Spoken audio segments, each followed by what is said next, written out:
Hey, so the Switch is definitely one of my most favorite consoles of all time, but it's kind of lacking in a first-person shooter. There is Doom, but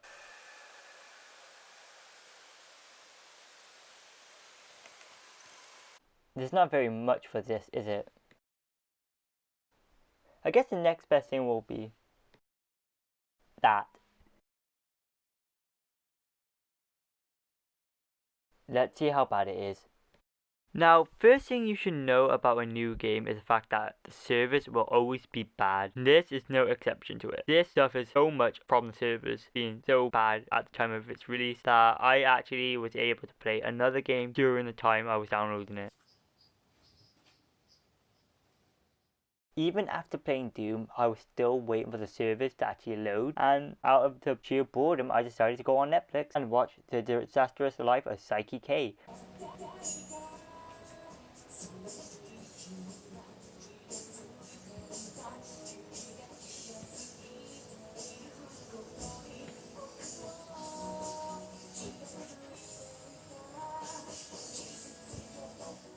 After watching 3 episodes of a 23-minute show, it actually bothers to load. This game will be running off an LG G6 from 2017.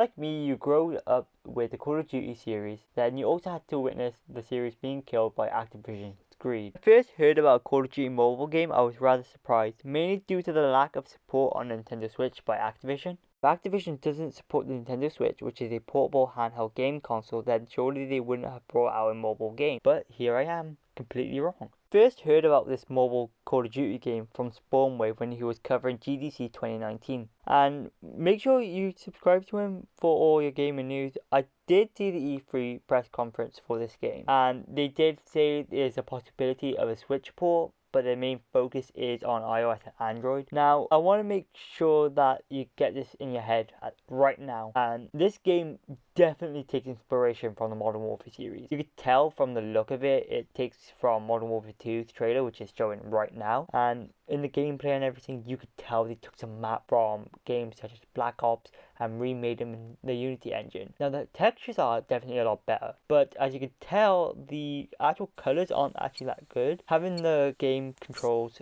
all digital and all that does not make it good at all, considering that your right thumb will be covering up most of the screen just trying to look around. It's the reason why a lot of people just tend to play this on the PC or console. Games did originally have controller support.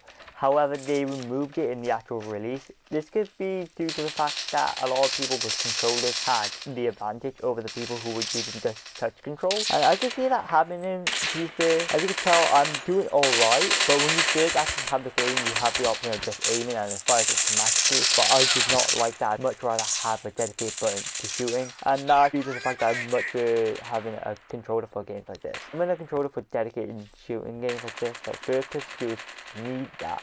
And not only that, the cabin prompt for it is a pop-up one, meaning that if the enemy gets away from you, you can't really go in for a kill. Due to the fact that if the enemy gets away, the prompt will go away, and that is very annoying, especially when you're in crisis mode and you need to kill the enemy quickly, otherwise you'll be killed. And that has happened to me quite a bit in this game, and it is rather annoying. The annoying thing is as well, I bring this up again, is the fact that you don't have physical control. Having a right stick or a mouse being used for aiming is very helpful, especially when you have two enemies near you and you're trying to shoot one of them and the other one's shooting at you.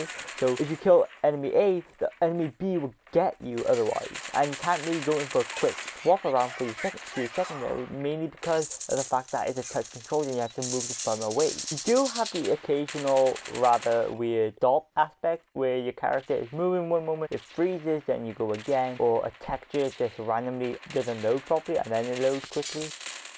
The game texture-wise is a lot better compared to Doom, but model-wise, Doom clearly has the advantage here. COD Mobile murders anything that Gameloft does with their FPS. Now, one thing you should know about this game, it runs on 2 gigs of RAM minimum, meaning that it can very easily run on a very cheap device. But the caveat is that the Android device has to be running 5.1 or later. For iOS devices, the gigabyte of RAMs are the same, and it has to be running iOS 9 or later. Now, could they have ported this over to the Switch? Well, yes, the Switch spec-wise uses a 4 gigabytes of RAM and a Tegra X processor. Now, 3 gigabytes of RAM is only available for games because 1 gigabyte of RAM is used for the OS. So even if that's the case, the game could still very easily run off it. But one problem with the Switch is the fact that you have handheld and dock play. The two play styles mean that with number one, you have to take into consideration that in the dock mode that the Switch actually ramps up CPU usage. So you have to make sure that that is consistent with the gameplay of handheld mode, meaning that the frame rates are the same, and not only that, but also it runs perfectly fine. It's annoying when a company like Activision, who knows that the target demographic of Call of Duty do actually play on systems like the Switch because of its ability to play on the go, but yet refuses to put it on to the Switch, is honestly very annoying. Because they ported the games over to a DS when the DS was around, but they are refusing to put Call of Duty on a system which is more suitable for those type of games. While yes, the mobile phones like Android and iOS could clearly run Call of Duty as you could see, it does honestly have certain points where it does slow down. It does have these problems where the fingers or thumbs or whatever gets in your way, and it does hinder the gameplay a little bit. Now, as you can tell, I'm clearly having some fun playing this game. As you can see, I like having this type of gameplay, but having a dedicated handheld system to play these type of games would be a lot better than having it on a phone. As you can tell on the screen, you have these prompts and buttons all over the screen which covers up every single bit of it. You could clearly get killed very easily just by not having a physical button, or in the time of need when you need to press that button, you don't know what you're pressing because there's no tactile click. You could get phones like the ROG Phone 2 which maps over the controls to physical buttons, but that phone overall is £800 on its own, so that's 150 for the controller. Therefore, you're paying so much money just to play Call of Duty Mobile, whereas you could just pay £280 just for a Switch. Once again, you're paying £800 for a phone, 150 for controllers, whereas if you get the Switch, 280, get the controllers and the tablet all in one, and you could